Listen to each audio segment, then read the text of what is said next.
तो दोस्तों, पाकिस्तान का पड़ोसी देश तुर्की हमेशा से पाकिस्तान की मदद करता है, चाहे फिर वह हथियार भेजना हो, चाहे फिर वह भारत के खिलाफ पाकिस्तान का समर्थन करना। कश्मीर के मुद्दे पर इन सब बातों पर रखते हुए कई बड़े फैसले भारत के अंदर तुर्की के खिलाफ लिए गए हैं। आज की सबसे बड़ी खबर है भारत में टर्की के खिलाफ बढ़ता बायकॉट आंदोलन और प्रधानमंत्री नरेंद्र मोदी का इस पर ताज़ा बयान।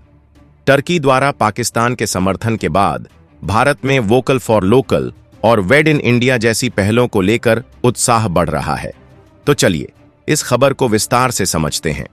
हाल ही में भारत और पाकिस्तान के बीच तनाव बढ़ा जब भारत ने पहलगाम में हुए आतंकी हमले के जवाब में ऑपरेशन सिंदूर शुरू किया।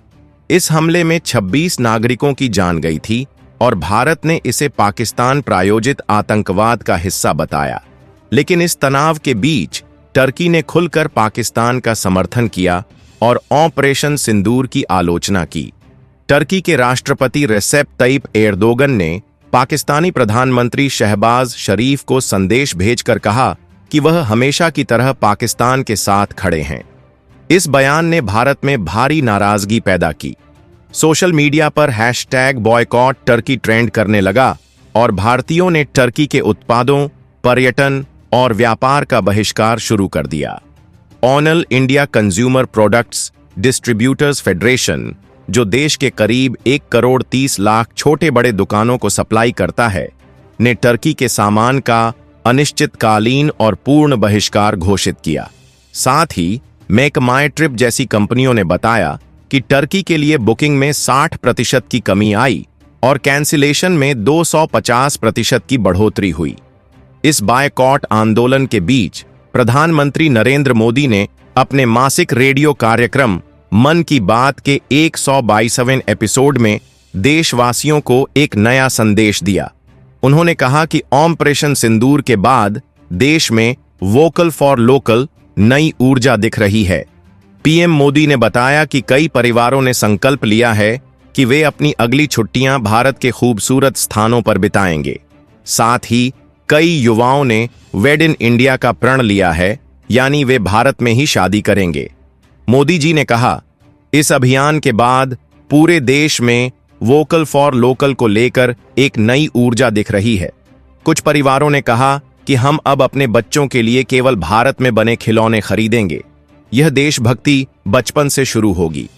यह बयान न केवल देशभक्ति को बढ़ावा देता है, बल्कि भारत की आर्थिक आत्मनिर्भरता को भी मजबूत करता है। टर्की के खिलाफ यह बायकॉट केवल भावनात्मक नहीं, बल्कि आर्थिक और कूटनीतिक स्तर पर भी प्रभाव डाल रहा है। भारत हर साल टर्की से करीब $2.7 अरब का सामान आयात करता है, जिसमें मिनरल फ्यूल, कीमती धातु और खाद्य उत्पाद शामिल हैं। लेकिन अब भारतीय व्यापारियों ने टर्की के सेब, मार्बल, चॉकलेट और कॉफी जैसे उत्पादों का बहिष्कार शुरू कर दिया है। बड़े ऑनलाइन रिटेलर्स जैसे मिंत्रा और अजियो ने भी टर्की के ब्रांड्स जैसे ट्रेंडियोल और कोटोन को अपनी लिस्टिंग से हटा दिया है।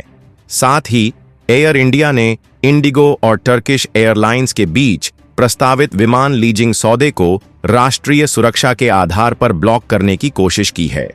विशेषज्ञों का अनुमान है कि इस बायकॉट से टर्की को हर साल $315 मिलियन का नुकसान हो सकता है। सवाल यह है कि क्या यह बायकॉट टर्की की नीतियों को बदल सकता है? टर्की की अर्थव्यवस्था पहले से ही मुद्रास्फीति और लीरा के अवमूल्यन से जूझ रही है। भारतीय बाजार का नुकसान टर्की के लिए बड़ा झटका हो सकता है। लेकिन टर्की के कुछ विशेषज्ञों का कहना है कि अगर टर्की जवाबी बहिष्कार करता है तो भारत को भी नुकसान हो सकता है, क्योंकि भारत टर्की को $6.4 अरब का सामान निर्यात करता है। फिर भी भारत का रुख स्पष्ट है।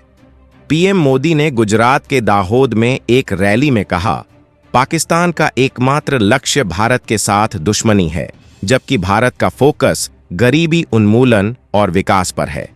यह बयान भारत की मजबूत कूटनीति और आत्मनिर्भरता की दिशा में एक कदम है।